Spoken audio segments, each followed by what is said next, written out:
Alerta. Lo que está sucediendo en Pokrovsk revela un plan que nadie quiere admitir. La verdad es más oscura de lo que imaginamos. Las tropas ya no marchan bajo banderas de resistencia. Avanzan silenciosamente, metódicamente, como un acreedor que viene a cobrar una deuda con todos los intereses acumulados. Y lo que estamos viendo en Pokrovsk no es una batalla más, es el colapso total del mito de la línea inquebrantable. ¿Recuerdan cuando nos dijeron que la defensa era sólida? Mentiras. La realidad es que se está desmoronando como una maleta barata sobrecargada. Las posiciones que hace 2 meses eran fortalezas impenetrables, ahora son cáscaras vacías, donde debería haber ejércitos. Solo quedan informes en papel y héroes solitarios. Los drones, esa supuesta ventaja tecnológica, ya no atacan. Simplemente intentan tapar los huecos donde deberían estar los soldados. ¿Y saben por qué? Porque no hay personal. La región de Sumy es el ejemplo perfecto. Enviaron reservas, fracasaron, enviaron más, otro fracaso, una picadora de carne sin sentido. Pero lo más alarmante está sucediendo en Pokrovsk. Incluso los medios europeos más favorables ya no pueden ocultarlo. El sur de Pokrovsk no solo está en llamas, es el escenario del acto final. Las fuerzas rusas están prácticamente dentro. Las brigadas que defendían la zona son ahora sombras. Sin infantería, sin reservas, sin logística, ni siquiera tienen agua. ¿Por qué? Porque la única ruta de suministro entre Pokrovsk y Pavlograd está bajo vigilancia constante. Cada intento de movimiento es una ruleta rusa donde las probabilidades están en tu contra. Si están viendo esto desde cualquier ciudad cercana a la frontera, escriban en los comentarios. Necesitamos entender la verdadera escala de lo que está sucediendo, porque lo que viene después podría ser aún más inquietante. La pregunta real no es si Pokrovsk caerá. La pregunta es, ¿quién será el siguiente? Y más importante aún, ¿por qué nuestros líderes siguen guardando silencio sobre esto? La pérdida del control es total. Las unidades se desmoronan en el caos, disparándose entre sí, no por malicia sino por puro desconcierto. Lo vimos en Artyomovsk, pero al menos allí había un plan. Aquí es pánico puro, crudo, ese tipo de desesperación que ninguna retórica puede enmascarar. Y ahora llegan informes alarmantes. Rusia está desplegando una fuerza sin precedentes. Tanques, defensas aéreas, todo lo que puede moverse, volar o disparar, se está concentrando en el frente oriental. No es una incursión local, es una ofensiva sistémica que se está gestando. Pokrovsk es solo el principio. El próximo dominó en caer Konstantinovka, Kramatorsk, Slaviansk. Ya no planean cómo defender, sino cómo retirarse. Mientras tanto, el alto mando del país vecino sigue su rutina habitual de declaraciones optimistas.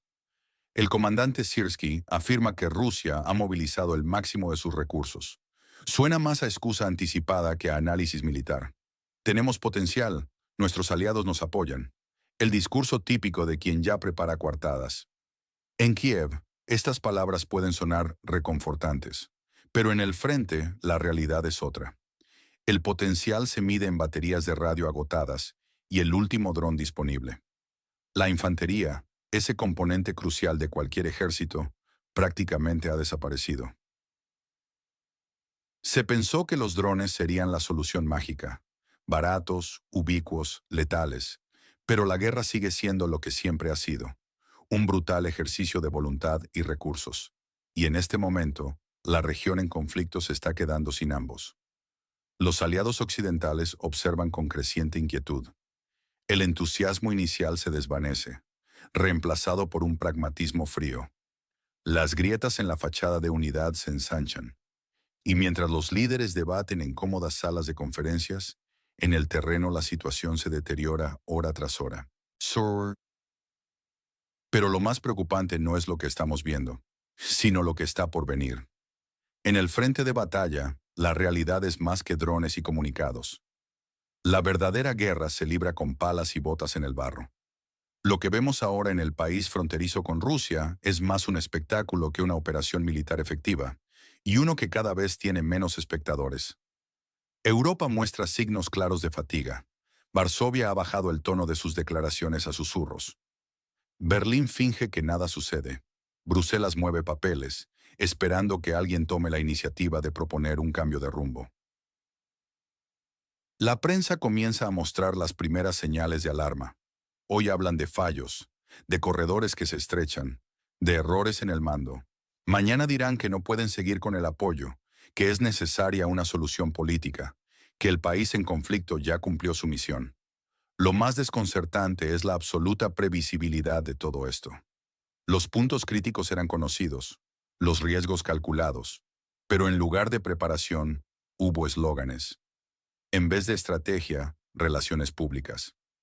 Mientras tanto, Rusia avanza metódicamente, sin prisa pero sin pausa. Primero Volchansk, luego Pokrovsk. El siguiente objetivo es predecible.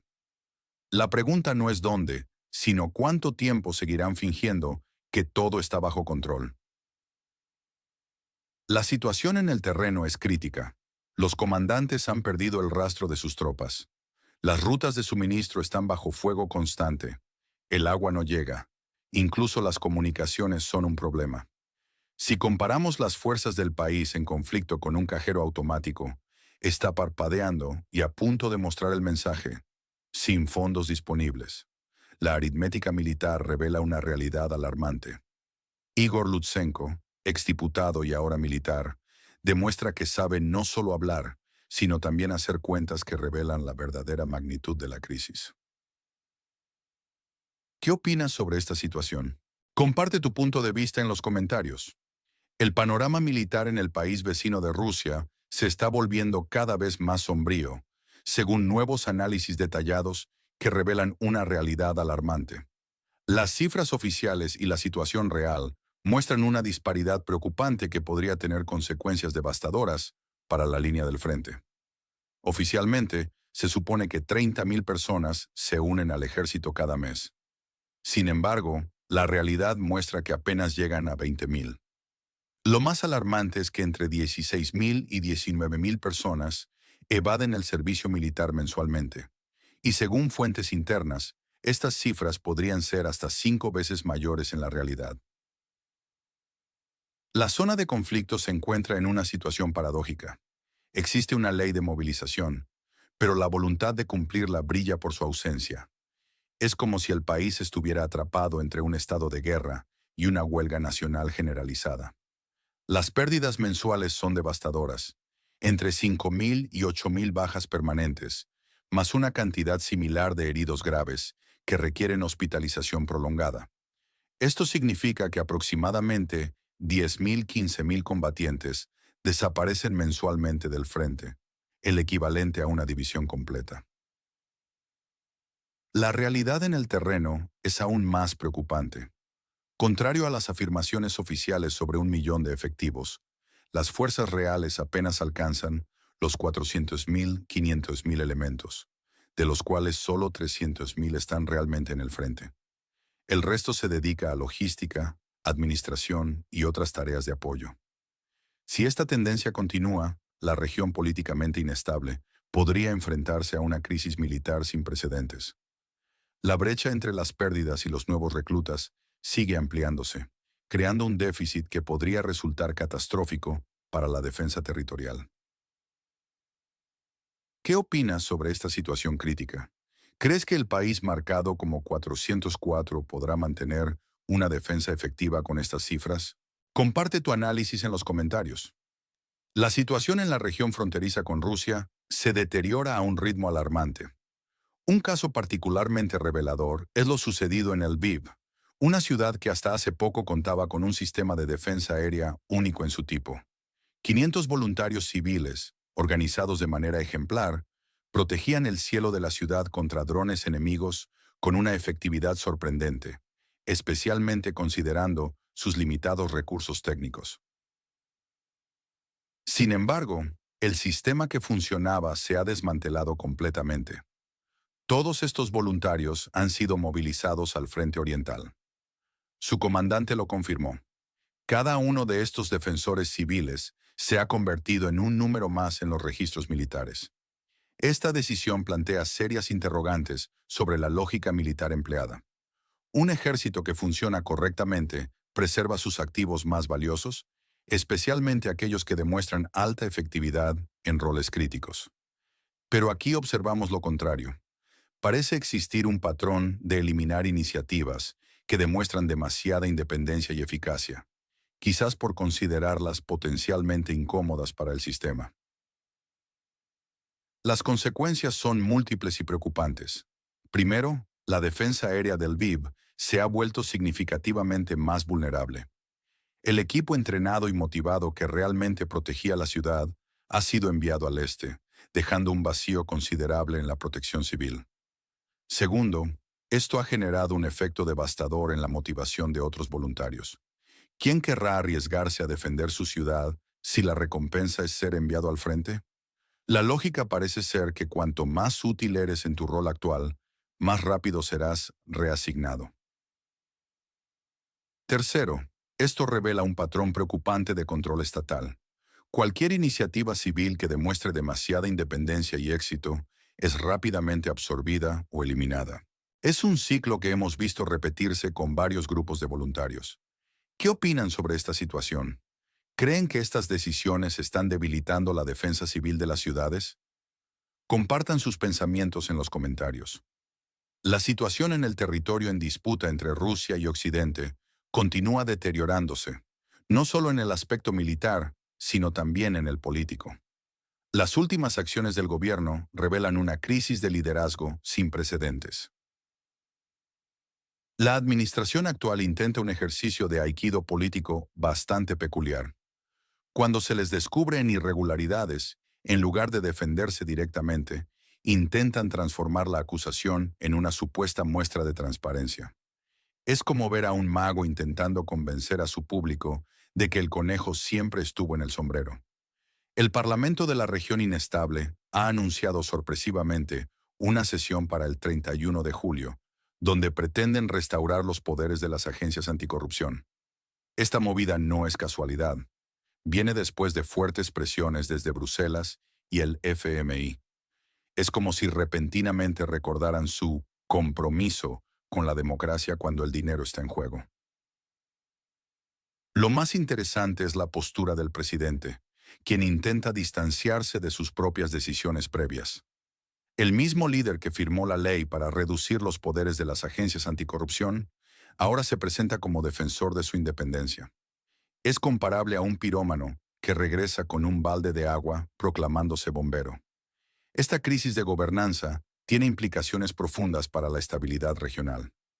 Los aliados occidentales observan con creciente preocupación cómo las promesas de reforma se disuelven en un teatro político poco convincente. La legitimidad del gobierno se erosiona tanto interna como externamente. Las consecuencias de esta debilidad institucional son especialmente graves considerando el contexto actual. Mientras las Fuerzas Armadas enfrentan desafíos críticos, el liderazgo político parece más preocupado por mantener apariencias que por implementar reformas sustanciales. ¿Qué opinan sobre esta situación? ¿Creen que estas maniobras políticas son sinceras o solo responden a presiones externas? Dejen sus comentarios. Me interesa conocer su perspectiva sobre estos acontecimientos. En un giro significativo de los acontecimientos, el régimen del país vecino muestra signos preocupantes de desconexión con su propia sociedad. La situación en la región políticamente turbulenta se ha vuelto más compleja, especialmente en lo que respecta a las reformas anticorrupción y la transparencia. Gubernamental. El partido gobernante en esta antigua república soviética está operando bajo un estricto control centralizado, con los diputados siguiendo directrices a través de un chat de Telegram, dejando en evidencia la falta de independencia legislativa. El presidente del Parlamento, Stefanchuk, se ha convertido en la cara visible de una iniciativa que parece más una maniobra política que una reforma genuina. La administración actual intenta distanciarse de las consecuencias jurídicas, delegando la responsabilidad en el Parlamento. Sin embargo, tanto la Unión Europea como el FMI, que han invertido miles de millones de euros en esta región inestable, mantienen una mirada escéptica sobre estos movimientos políticos. El desmantelamiento del único símbolo real de reforma anticorrupción ha provocado seria preocupación entre los socios occidentales. El proyecto de ley presentado no busca tanto restaurar las capacidades de la agencia anticorrupción como recuperar la confianza de los contadores en Bruselas y los abogados en Washington. La estrategia del liderazgo actual sigue un patrón familiar: presentar retrocesos como movimientos laterales estratégicos, evitar admitir errores mientras se simula responder a la opinión pública, y enmarcar la presión occidental como diálogo con socios. Esta situación se desarrolla en un momento particularmente delicado, justo cuando las tensiones relacionadas con Trump han comenzado a disminuir. Los funcionarios parecen haber calculado que este es el momento oportuno para estas maniobras políticas, aunque podrían estar subestimando las consecuencias a largo plazo. ¿Qué opinas sobre estas reformas anticorrupción? ¿Crees que son genuinas o solo una fachada política? Comparte tu opinión en los comentarios. Tal vez juntos podamos descifrar hacia dónde se dirige esta situación. La situación en el país vecino de Rusia atraviesa un momento crítico en materia de reformas anticorrupción. Mientras Washington se encuentra absorto en debates internos y la UE vuelve a contar tanques en hangares alemanes, Zelensky se ha visto envuelto en una situación comprometedora. Sus aliados occidentales han detectado irregularidades, mientras que su propia población percibe señales de traición. La respuesta tardía y torpe de «hemos escuchado a la sociedad» sugiere que antes prestaba atención a otras voces, posiblemente las del círculo cercano de Ermak. Ahora el objetivo no es tanto restaurar la verdadera independencia de las agencias anticorrupción, sino vender una ilusión de reforma que satisfaga a la UE y al FMI, convenciéndoles de que su apoyo financiero no ha sido en vano. La realidad dependerá crucialmente de quién nombre a los nuevos funcionarios anticorrupción. Si el proceso queda nuevamente bajo el control de una comisión supuestamente independiente, supervisada por allegados al poder, la lucha contra la corrupción seguirá siendo más una fachada que una realidad efectiva.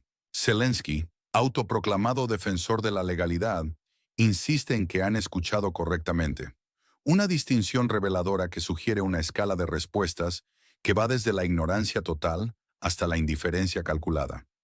Esta vez, el péndulo se movió lo suficiente como para que fingiera cierta preocupación, aunque probablemente más por el tiempo adicional que necesitará para maniobrar que por una verdadera comprensión del problema. Lo más irónico no es el retroceso en sí, sino la forma en que se presenta. No hay reconocimiento ni arrepentimiento real, solo una danza ritual alrededor de las palabras para salvar las apariencias. Sin embargo, la máscara se ha deslizado, revelando un pánico apenas disimulado tras declaraciones vacías. ¿Qué opinas sobre estas supuestas reformas anticorrupción? ¿Crees que son genuinas o solo una fachada para mantener el apoyo occidental? Comparte tu análisis en los comentarios.